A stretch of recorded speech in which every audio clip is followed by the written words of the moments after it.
Why would anyone ever consider using a drum pad? Well, we'll take a few minutes and explore that.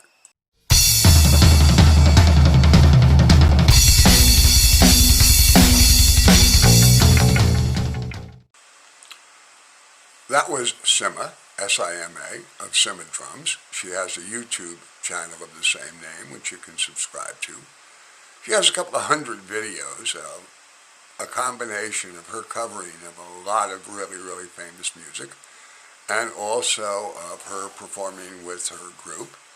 And she's also done some work with bringing together tracks from people from all over the world, and then building a composite video out of that, video and song out of that.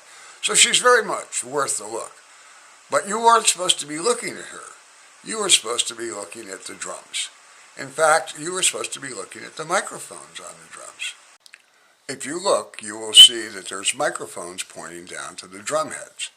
And in fact, there are a lot more microphones, probably on the bottoms of the drum heads, certainly 2 on the bass drum, 1 over her head to pick up the cymbals, and potentially more than that.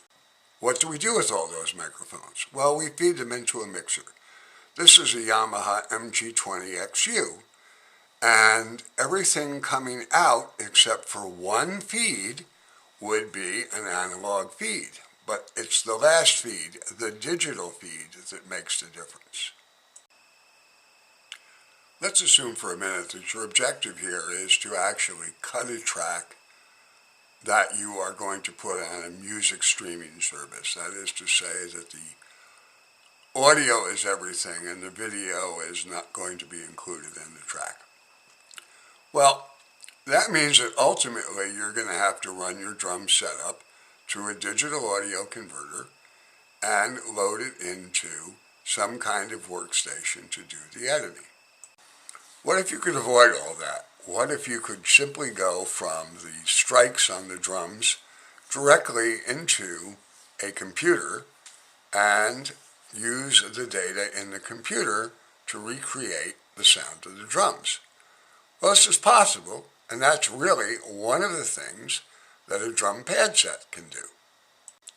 Let's face it, nobody is going to sit there during a live performance and watch some fantastic drummer banging away on a bunch of rubber-looking pads.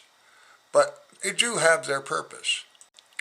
It's important to recognize that these pads actually have 2 major components. The sensors, the pads themselves, the thing that the drummers are hitting, and also a box that converts that into sound. And in the picture you can see that box in the upper left-hand corner. What happens is that those boxes represent most of the cost of a drum pad set because they are the logic that turns the strikes into the actual sounds. But what if you bypass that, fed the strikes directly into a digital audio workstation? What would happen then? Would that be worth it? This is a screenshot of FL Studio 20 set up for 4 different drums, and they are currently linked to the sounds of an 808 drum synthesizer, which is one of the most famous drum synthesizers ever made. And the key here is we can have any of literally thousands of different drum sounds for each of these drums. And since they are being fed directly from the pads, we don't have to worry about the acoustics of the room, the interaction between the drums, or anything else. Plus, we now have hundreds of potential special effects, reverbs, compressors, expanders, destructors, to make the drums sound exactly like we want. So there you have it. And of course, we then would take this and we would add additional channels for our musical instruments, for our vocals.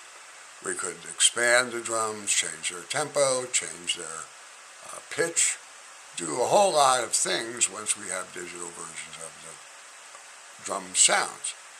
And it's also actually possible if you have a really good high-end drum set and you really like the sounds coming out of the box that is with the drum set, you can feed that into the digital audio workstation too. So there's a lot of flexibility there for you. All right, you won't look cool, but the reality is your landlord and all of your neighbors will really love you because you can do all this with a set of headphones. That's it for today. Hope you enjoyed it, and we'll talk to you soon.